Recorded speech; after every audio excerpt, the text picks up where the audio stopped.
उद्या फिर बोकडं खात, पाहुण्यांची बोकडं खात बस. म्हणजे पाहुणी पण तुला घरी आणून देतील बाजार हाट. हा फिर फिर मी हाय शेरड मसर राखतो या आणि तुला वाटणी देतो निमाईसा. वाजवून घे वाजवून सगळा खंडवाज बहादर आणि एकटा आणलाय. मसरण शेरड एकटा राखतोय. आता काय पाहिजे तुला? आता झऱ्यात गेलाय फिरायला, उद्या जा मुंबईला, परवा दिवशी झालं कोकणात, सगळीकडे तू भारत फिर. आणि हा एवढी जमीन इकून टाक, कळलं का? माझ्या इशेची एवढी राहूची तुझी इकून टाक. तुझी इकून टाकली ना तुला भारत फिरायला मिळतोय. फिर नसता बोंबलं जीवाची आईश करत. इथं मी राखतोय ती जनावर, त्या दिवसा मागायचं नाही. जनावराचं आणि शेरडाचं तुझा हक्क संपला. असल्या पडत्या पावसात मी लग्नाला गेलो, लग्नातनं लगेच माघारी आलो. माघारी येऊन खंडवा सोडलाय. अजून तू सकाळी गेला पत्त्या नाही. तुझं काय भरोसा आहे रे? हा आणि मला पाहिजे नेहमी बायको तर तुझी लई टेंबडीवानी बोलते. बायकोला म्हणावी तर या 2-3 दिवस मसर शेरड मिळवून राख, म्हणजे कळतंय लांडग्याला किती देती आहे आणि किती ठेवती आहे हे जगाला सुद्धा कळत. इथे बसून पैसा साठलाय, पैसा बोलतोय. काय बोले तो पैसा बोले, क्या बोले पैसा बोले. अरे साठलेला पैसा कधी संपतो, पण ईर्षीनं कमवलेला पैसा टिकतो. भावाचं गबाळ दाबलेलं आता भारत फिरतोय, संपूर्ण देश फिरतोय. अरे फिर, तुझं दिवस आहे तर म्हणून तू फिरतोय. माझं पण दिवस कधीतरी येतील.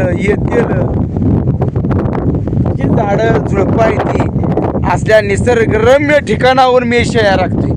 अरे मला फिरायला कुठं जावं लागत नाही. माझा निसर्ग माझ्या सोबत आहे.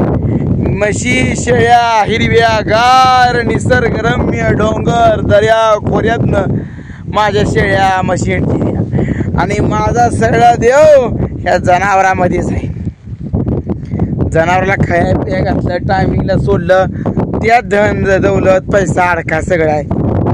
फिरून काय हो, पदरचं तेल जाळायचं आणि फिरायचं.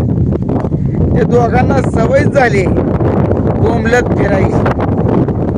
बरं असं किती दिवस फिरणार? फिरून कसा आहे माहिती आहे का, ती चाकं फिरती ती, पण ती चाकाचा शेवट कधी ना कधी एका ठिकाणी होतोच.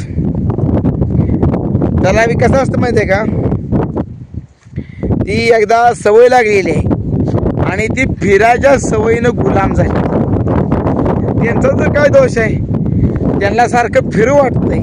ह्या गावावनं त्या गावाला, त्या गावावनं त्या गावाला. जर कोसळा ती बदलती, ती कधी निर्णयावर ठाम राहत नाही. त्यांना जर या जनावराची काळजी, चिरड मेंढराची काळजी असती ना तर त्यांनी घर सोडलं नसतं. अगदी पण पाय पाहुणे बोकडासाठी.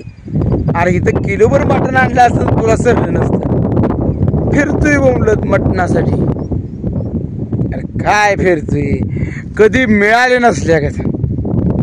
अरे ही जनावर शेरड हीच म्हणजे लक्ष्मी आहे आणि तू ही डावलतोय. अरे जनावर आज दुपारी 2:30 वाजेपर्यंत उपाशी होती. मी 2:30 वाजता येऊन जनावर सोडली, तवा घेणार. मला बी आज लग्नाचा कार्यक्रम, पै पाहुण्याचं लग्न होतं. आता कोणच लग्नाला गेली नाही ती, म्हणून मी आपल्या तांदूळ टाकले, जेवलो, आपला आयन केला आणि आलो पळत.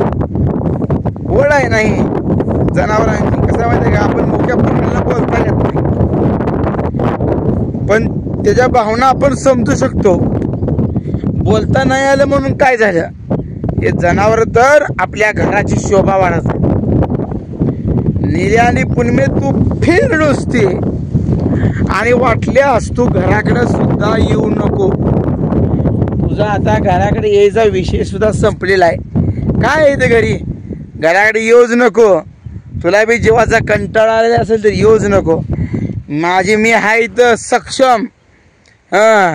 तू इथं रानात सुद्धा करायला येऊ नको. इराण शनिवार बिनवार सगळी माझी बघतो. तू नुसता फिरत बस.